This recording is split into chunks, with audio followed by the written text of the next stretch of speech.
Federal Reserve System is a strange creature. It's easier to say what it is not than what it is.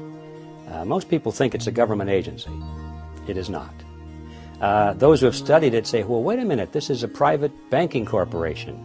You almost get half credit for that, but it's not really a private corporation either. It's a hybrid.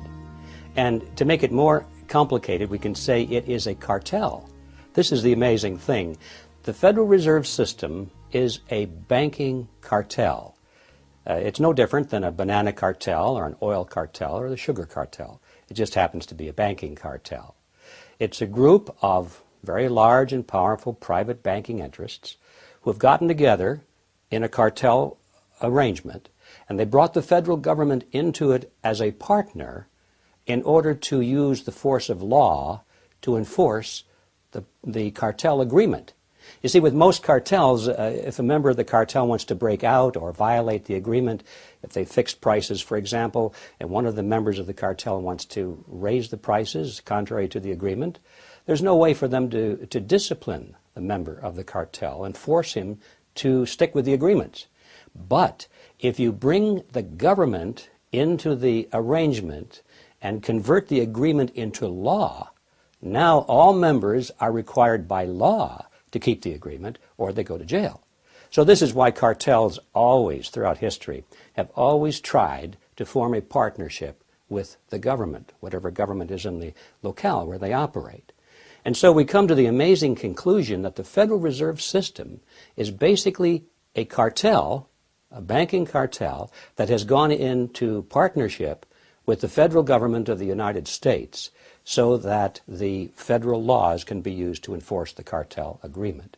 Now that's a real shock. It was to me because, you know, when I started in this process of research, I thought, like most people, that the Federal Reserve was an agency of the government and that it was formed to protect the people, to protect you and to protect me and to stabilize the economy and to make sure that we didn't have much inflation or unemployment or all these bad things.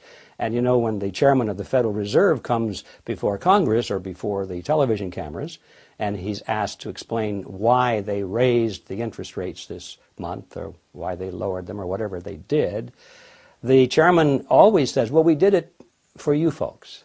We did it in order to cool down the economy or to stimulate the economy or to create more jobs or whatever. It's always expressed in terms of, we did it for you folks. It wouldn't go too well if they said, well, we really did it because it helped the banks. People would say, what did he say? You know, but you can imagine the head of the banana cartel saying, well, why did you raise the price of bananas this month? Well, we did it for you folks to make sure that that there would be enough stimulus in the economy that we would always have bananas, you see. Anyway, back to the question. What is the Federal Reserve System? It is a cartel, and it's a hybrid organization. There are very few like it in existence. It seems to have some of the characteristics of a government agency because the government is involved, and it seems to have some characteristics of a private corporation because it's actually owned by private banks. But it's neither of the two. It's a hybrid. And when it comes to ownership, for example, the member banks actually own the Federal Reserve System, but those certificates of ownership do not carry the usual prerogatives of ownership. For example, the banks can't sell the shares. If you can't sell something, you don't really own it. And they can't even vote for their board of directors, you see. So what's this ownership business? It's merely a kind of a facade. It's a name. It's a word they give to it. Well, it's owned by the banks, but in reality, it is really a hybrid. It's a cartel that operates under the protection of the federal government, and the government has given it a monopoly, a virtual monopoly, to create the nation's money supply. Now, I have no doubt that the members of the Federal Reserve System, the banking cartel, want to see the economy as strong as possible. They don't want to kill the goose that laid the golden egg. But you can be sure that when there is a conflict between the advantage of the cartel or the purposes of the nation at large, there has to be no choice. They always go for the purpose of the cartel because that is who they are. That is who employs them. That's where their money comes from. That's the reason for being. Now, the purpose of the Federal Reserve System really is to protect the large member banks from competition and to preserve their profit margins. And as we've seen in late, when some of the banks get into trouble, the purpose of the Federal Reserve System comes to the fore, which is to pass on the losses of the banks to the taxpayers. They do this through Congress, generally. Remember, Congress is a partner with the Federal Reserve System. And they go to Congress and they say, well, the banks are in trouble. Now, we don't want the banks to fold because that would be bad for the economy, right? That would be bad for you folks. And so, since it's for you folks that we're doing this, the congressmen kick in the extra money to bail out the banks, to guarantee the loans, to guarantee the interest payments from the countries that are going bankrupt and can't make their interest payments to the bank and so forth, whether it's Mexico or China or Russia or some country in Africa or Asia. They cannot pay, so they come to Congress. Congress says, we'll pay for them. And it seems like it's a humanitarian thing, when in reality, all they're doing is transferring tax dollars from you and from me to these countries so they can continue to make interest payments to the banks, so the banks don't have to write off these loans as bad loans. So that's another purpose of the Federal Reserve System, is to pass off the losses of the cartel members to the taxpayers. And most people don't realize that, but when you see how it has operated over the years, it's very clear. The purpose of the Federal Reserve System is to promote the best interests of the banking members of the cartel. So what we have here is a banking cartel which has gone into partnership with the federal government, and they've used this cozy relationship so that the government has given the banks the power to create the nation's money supply. The banks now, these private banks, have the monopoly over the nation's money supply. And that's not too shabby a deal.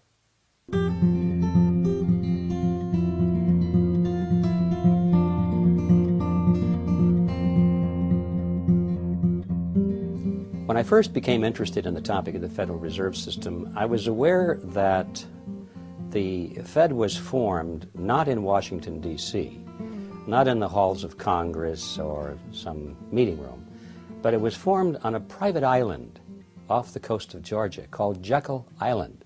That's the reason I called my book The Creature from Jekyll Island, because here it was a strange thing that something as important as the Federal Reserve System was created on a private island off the coast of Georgia. And that aroused my curiosity.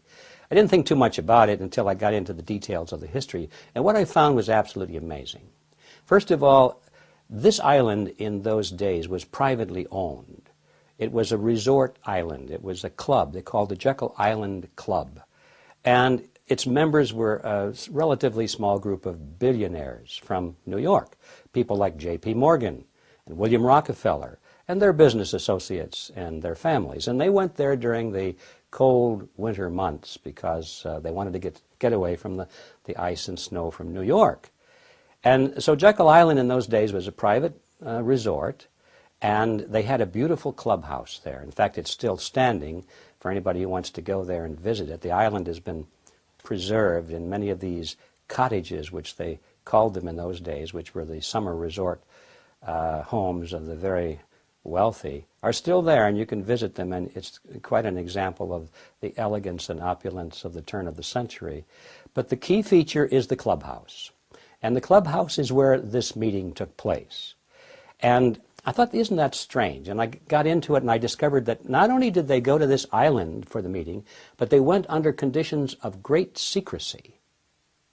I can assure you that very few wars of history have ever been plotted under conditions of greater secrecy than that. For example, when they went to the island, they all traveled aboard the private railroad car of Senator Nelson Aldrich. He sent his railroad car to the New Jersey Railroad Station. This was November of 1910. And he and 6 other men, who I'll describe in a moment, arrived under conditions that they were told they mustn't be seen together. They couldn't come together. They couldn't dine together on that evening. And they must avoid newspaper reporters at all costs, because in those days, newspaper reporters used to hang out at the New Jersey Railroad Station because it was a way to catch photographs or interviews of famous people coming in and out of New York. and they were told to avoid newspaper reporters. One of them carried a shotgun in a big black case. Just in case he had been confronted by a reporter, he was prepared to tell them that he was going on a duck hunting trip. And the funny thing about that is that we learned later from his children and his biographers that this man never owned a gun. He had borrowed that shotgun just as a decoy and as part of the deception. When they got on board this railroad car, they were told, even in the privacy of this car, not to address each other by last names, first names only. And two of them even went further and refused to address each other by first names. They adopted code names. And I thought, well, that seems strange, even in the privacy of Senator Aldrich's car. Well, it turned out that one of the men wrote about it in later years, and he said the reason for that is that they were concerned that the identities of all of these 7 men might be known to the servants on board the car, and that the servants might talk about it. And in that fashion, the word would get out, and then, of course, the purpose of the meeting would have been defeated in their opinions. And so this is the kind of secrecy that surrounded that. Even when they got to the island, and then they got off the train and took the ferry across the inland straits there and went to the clubhouse, they had replaced all of the normal servants with new servants who didn't know any of these people. This is the kind of precautions that went on. And they created the Federal Reserve under those kinds of conditions of secrecy. And then when they came back to New York and disappeared back into the environs of Wall Street, for quite a while thereafter, these men denied that such a meeting ever took place. They said, oh no, that's just pure rumor. That's nonsense. Later it began to leak out, and they said, yes, we went to the meeting, but we just went to do some hunting and play some poker and drink some good whiskey, that kind of thing, you know. Finally, after the Federal Reserve System was firmly established and became accepted and almost revered in the eyes of Americans as a great American institution, then they finally began to talk about this meeting, who was there, how they went, and why the secrecy. And most of this is now written in their memoirs or in their biographies or in interviews they gave with newspaper reporters and that sort of thing, so that if you go to any well-stocked library today, you can learn in minute detail exactly what happened on Jekyll Island, why they went, who these people were, and especially you will learn why the secrecy. Now, what is the reason for the secrecy? In those days, there was a great deal of concern among the American people about the concentration of financial power in the hands of a few very wealthy and powerful financial interests in Wall Street. They called this the money trust in those days. If you look into the editorials of the time, you'll often find editorials condemning the money trust. And the cry in those days was to break the grip of the money trust.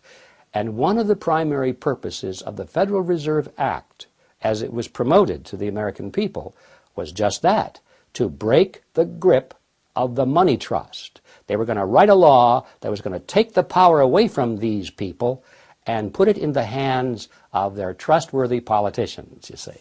Put it in the hands of the people through the electoral process. That was the propaganda behind the Federal Reserve System. So what's the purpose of the secrecy? It's because when you look at the list of these people who went, they were the money trust. They were the representatives of the banks, of J.P. Morgan, the Rockefellers. They represented Kuhn, Loeb and Company. They had connections, business relations with the Warburgs in Germany and the Netherlands and the Rothschilds in England. This was the money trust, not only of the United States, but of the world. These are the people who created the Federal Reserve System, supposedly to break the grip of their own power. You see. So now, had that fact been known, who these people were that were drafting the Federal Reserve System, the trick would have been exposed, and the public never would have adopted the Federal Reserve Act as, in fact, they did.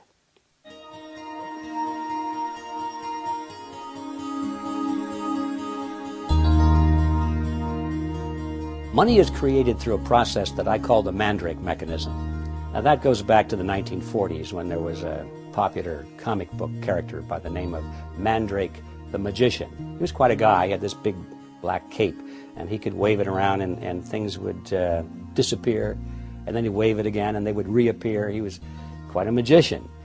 And I got to thinking about how money comes into being and how it's extinguished in the United States and much of the rest of the world, for that matter. I thought, aha, that's the Mandrake mechanism. It's magic is what it is. And it really is. It's accounting magic. Here's how it works. Now, I'm going to make this very simple, but technically it's totally accurate. It starts with Congress. Remember, a moment ago I said that the Federal Reserve System was a partnership between a cartel and the federal government.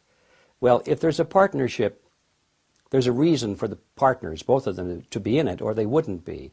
So the question is, why is the banking fraternity in this partnership, and why are the politicians in it? And that is answered by understanding how money comes into being. So it starts with Congress, or the government side of the partnership. Congress needs more money. They always need more money. They like to spend money. That gets them elected.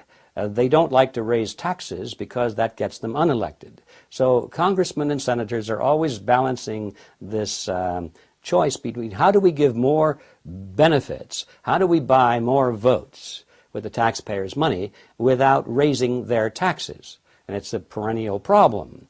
And the politicians get pretty good at this mechanism. The answer, of course, is that they borrow it. If you're not going to tax it from somebody, you can borrow it from somebody else. That sounds very well and good, and that's why we have government bonds and treasury notes and bills and so forth, and we have what's called the national debt, because they've borrowed money to pay for current expenses that they don't want to pay for through taxes, because that would be unpopular. Well, fine as far as it goes, but when you borrow money, eventually you have to pay it back. See?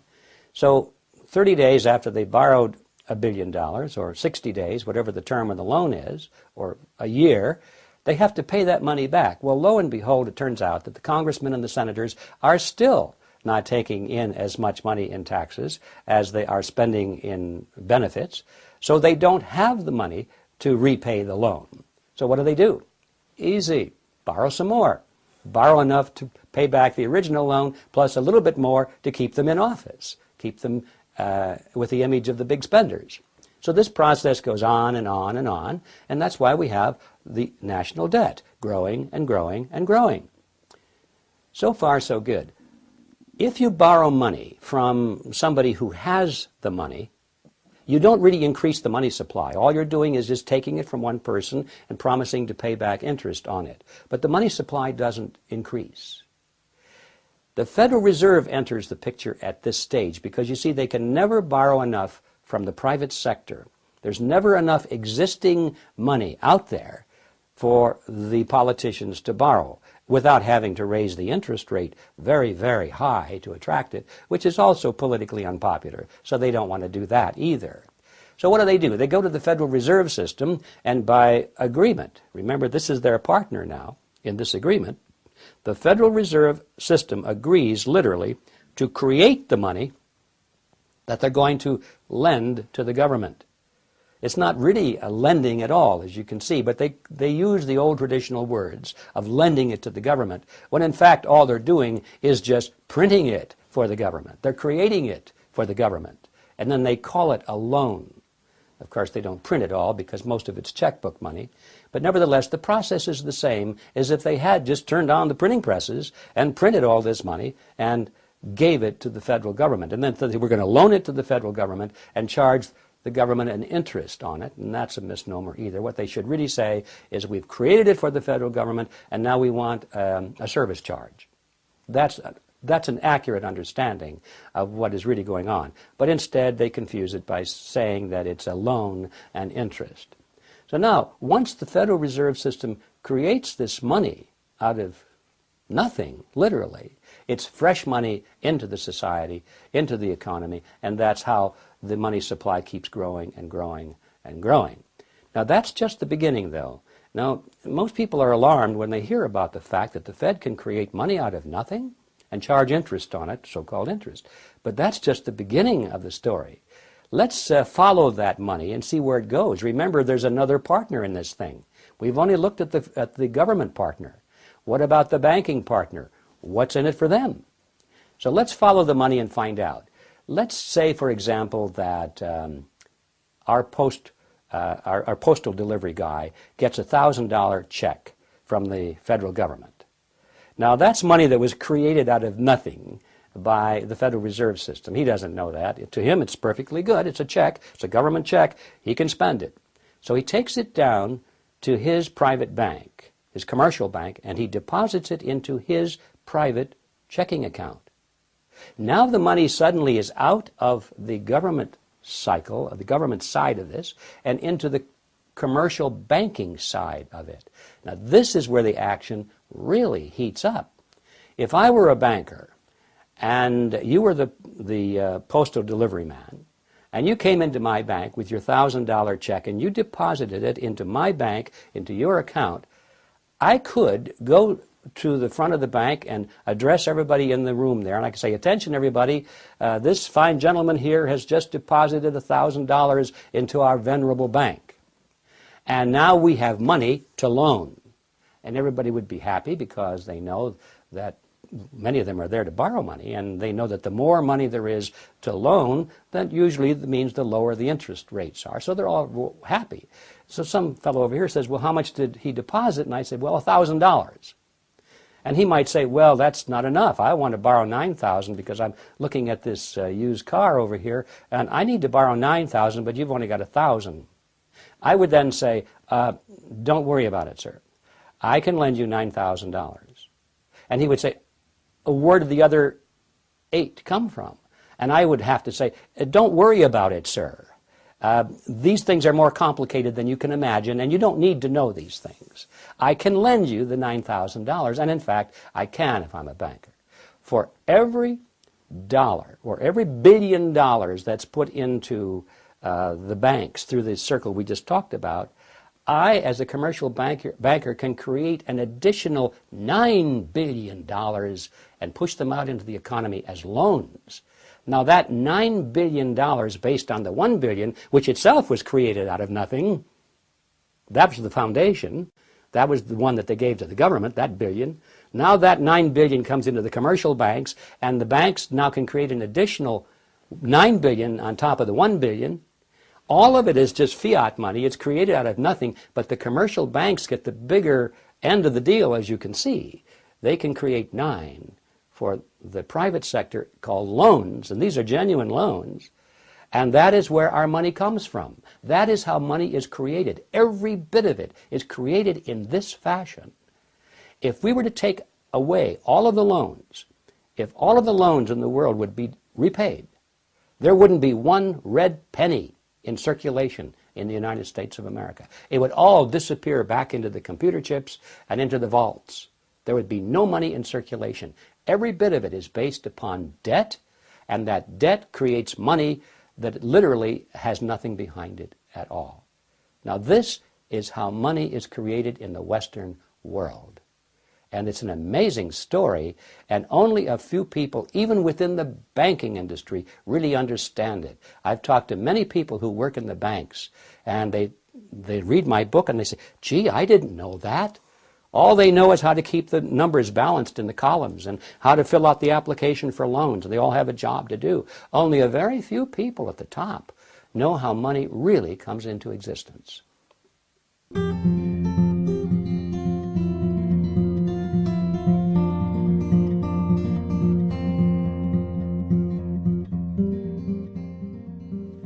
The creation of money out of nothing has had a devastating impact on the purchasing power of the American dollar. I might add, this process is happening to all currencies in the world that adopt this process, and that's most of them in the Western world.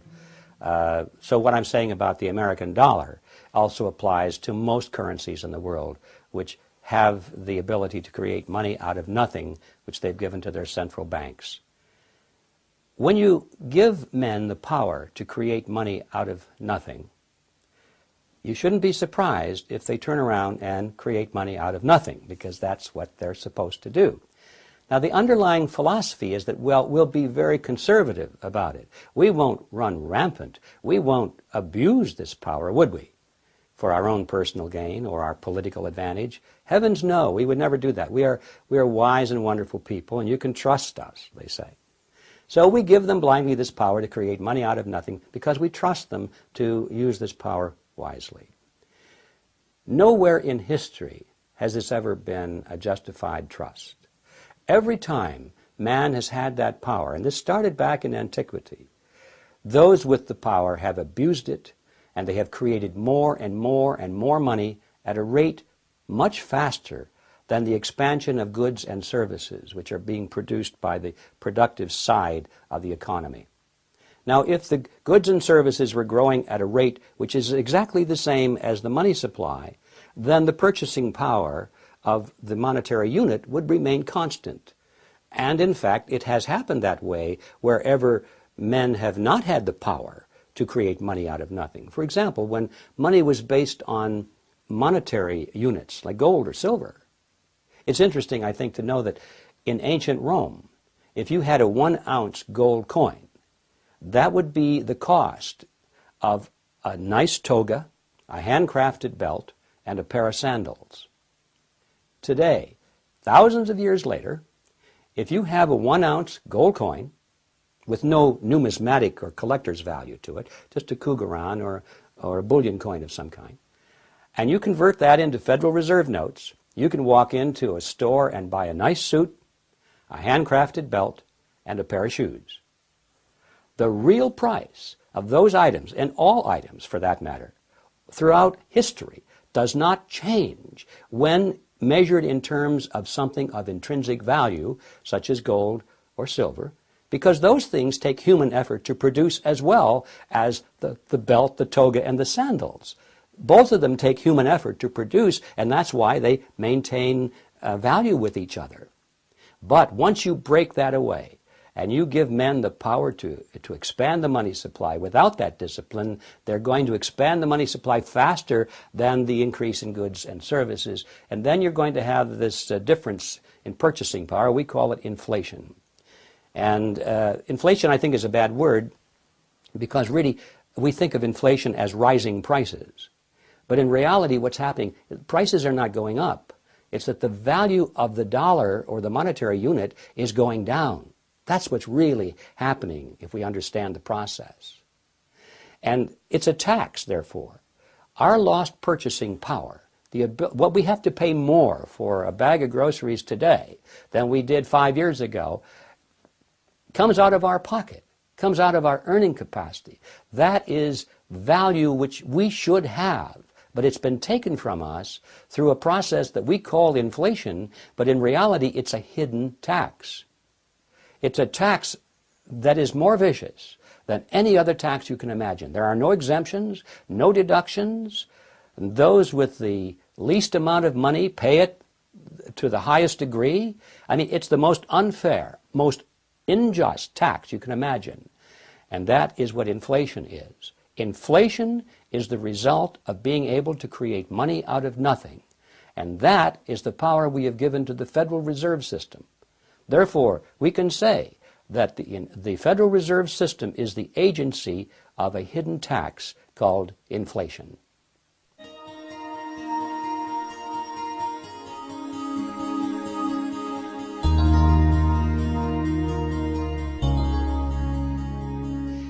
I feel that our paper currency must eventually be backed by gold or silver if we are to have an economy that will protect the purchasing power of the common man.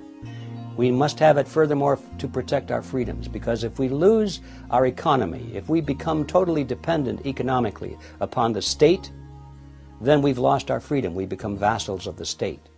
And all of this can be traced back to the fact that our monetary unit is completely valueless, or let's say it is valued only at the whim of our leaders.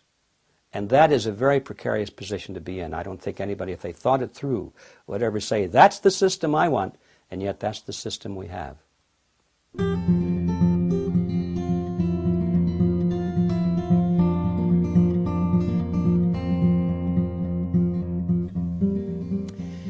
Congress receives its funding from various sources. Obviously, we think of taxes right away, and there's no question that taxes are a major source of funding. However, we know that Congress does not need income taxes at all, or any other kind of taxes for that matter, to fund its operation, as long as it has the ability to collect this hidden tax called inflation. If it were to stop all taxes whatsoever, it could still continue to spend exactly as it is doing, simply by inflating the currency a little more than it has been in the past. Isn't that an amazing thing? Congress does not need taxes, and yet they talk constantly about taxes. They want us to focus on the taxes because this we can measure. We fill out the form at the end of each year, but the GEO is a 30% or a 40 or a 50% bite. And we can see the tax bill on our sales receipt, what we paid to the state, and we can look at those numbers and we complain about them. But the bigger menace is this hidden tax called inflation. We never see those numbers, except that somehow at the end of the year we worked like dogs and we got a little bit of a raise, but our standard of living went down. And that's the tax I'm talking about. This is where Congress gets a great deal of its money, if not most of it, and where I think it plans to get most of it in the future.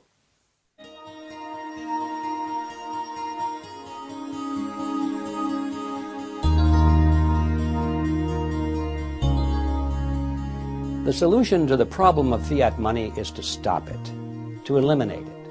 We must get rid of it. We must phase out the Federal Reserve notes, the Federal Reserve system, and I'm talking now about the United States. All countries in the world face this same problem. We must phase out fiat money. We can't just tolerate it. We can't just say, well, if it's only 3% or 4%, we could live with that. But people don't stay at 3 or 4%. Historically, political leaders and bankers never stay at 3 or 4% if they can go to 4.5%. And they won't stay at 4.5% if they can go to 5%, and so forth. So we must get rid of the fiat money system. How do you do that? Well, the first step, of course, the big step, the biggest imaginable step, is for people to realize that they even have one. I mean, how many people walking up and down the streets that go into the polls each year and elect their leaders, how many people know that we have a fiat money system? How are we going to change that unless we have an understanding, an educational foundation at the electoral level?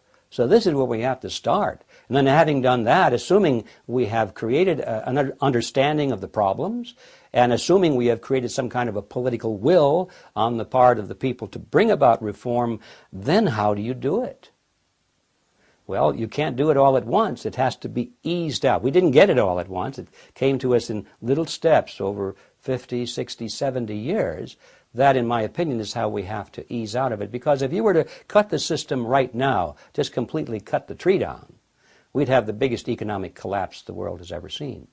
So they've got us somewhat. You see, you can't. We're kind of like the drug addict that is so deeply involved that a cold turkey would probably result in death. So I'm sorry to have to say that, but I think that's a realistic appraisal.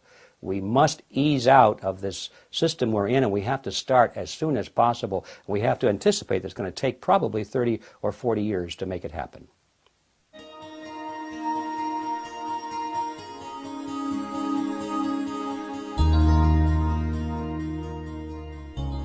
The bankers and the politicians get away with this arrangement, if you want to be kind and call it that, mainly because people don't understand what they're doing.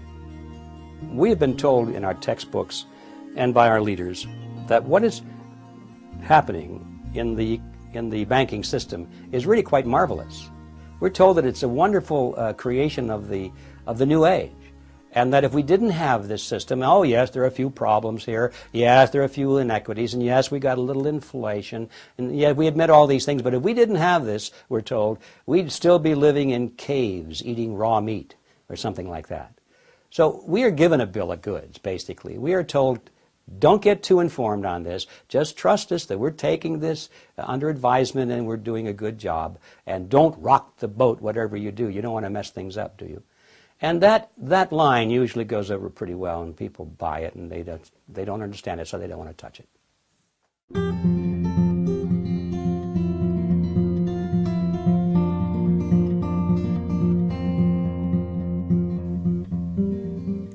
It's easy to see where we're headed. You don't have to be a rocket scientist. If you follow a graph, and you can see that there are points on this graph and they're going constantly in one direction, and they've been doing this for 50 years, you don't have to be a rocket scientist to see where it's headed. Where this graph is headed is for total destruction of our monetary system. Our money will be totally worthless, and it'll probably be reissued in the form of some international currency, which will be equally worthless. But the value to these people is that once it's on an international basis, there's nowhere else to go. Right now, if you don't like American dollars, you can buy Japanese yen. If you don't like that, you can buy Swiss francs. If you don't like that, you can move to whatever currency seems to be having a little better track record. Once there's an international monetary system in place, modeled completely and exactly after the Federal Reserve System, it's exactly the same, then there's no place else to go, folks. You've had it. So that's where it's headed, and if we don't turn this thing around, I think we're going to be living in kind of a modern serfdom. And we'll be serving masters, and they won't be living in the big castles that we can see at least, and say, well, that's where the master lives up there, and we're tilling his field. Our masters will be the bankers and the politicians, and they'll live in big houses, but they won't be castles.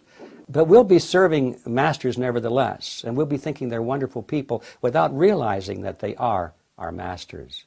I think we're headed to modern serfdom if we don't turn this around.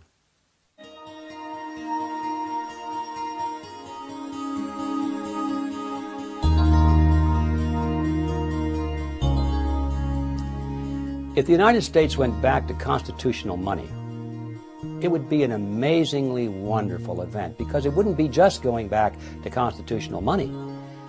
In order for that to happen, that means you'd have to assume a groundswell of awakening on the part of the electorate. And they would understand not only what's happening in the monetary system, but what's happening across the board in our political system. So that reform wouldn't happen just by itself. If it happened just by itself, I think we would have a great resurgence of prosperity and tranquility.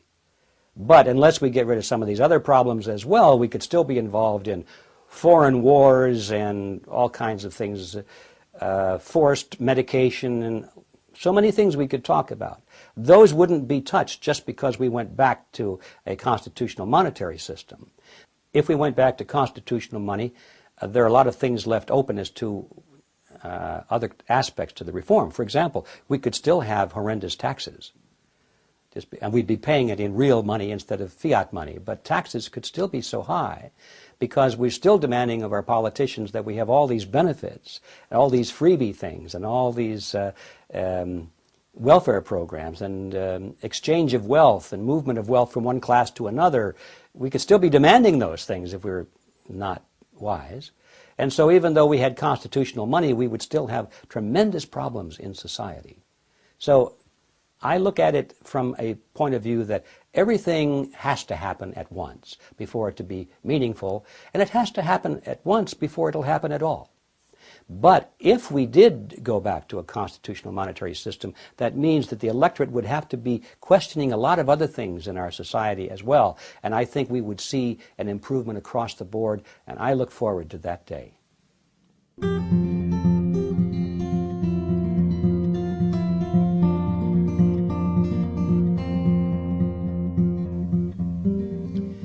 Concerned citizens can do a lot to help. First of all, they need to find out the details of this story. Then they need to speak up about it and not be intimidated. Not worry too much about someone saying, oh, you're just a worrywart, or you're just a conspiracy theorist or something, because a lot of people would like to classify this as a conspiracy, you know. So they have to have a little backbone and say, well, you can call it what you will, but these are the facts and we need reform. Then they need to join forces with other people so that they can have the power to do this. I have created an organization just for that purpose. It's called Freedom Force International. It's based on the assumption that any one person or a small group of people can't do anything, even if we have great knowledge. You have to join forces with other people. And then, having joined forces, you have to have a plan of action. You have to know what to do. It's not enough just to complain about it, or to read another book about it, or to hold a seminar on it, or hold up a placard and demonstrate. Our people are always on the outside of the halls of power, looking in. We're petitioning our leaders, saying, oh, won't you please be good guys? Won't you please follow the Constitution? Won't you please not do this? Won't you please listen to us? And they aren't interested because they have the power and we don't. And nothing is going to change unless concerned citizens join together with a plan of action to reach out and recapture control of those power centers of society. And by that I'm talking about the political units, talking about all groups and organizations through which people work and think and form public policy. It's political groups, church organizations, labor unions, civic clubs, everything. We have to be active in all organizations and supply the kind of leadership and direction to replace the leadership and direction that they now have, which is pushing us in the other direction. Unless we have the vision of reaching for this kind of power, then we'll always be on the outside, petitioning and complaining and saying, my goodness, isn't it terrible the way the world is going? So what does a concerned citizen do? He joins forces with others, he has a plan of action, and he comes to power.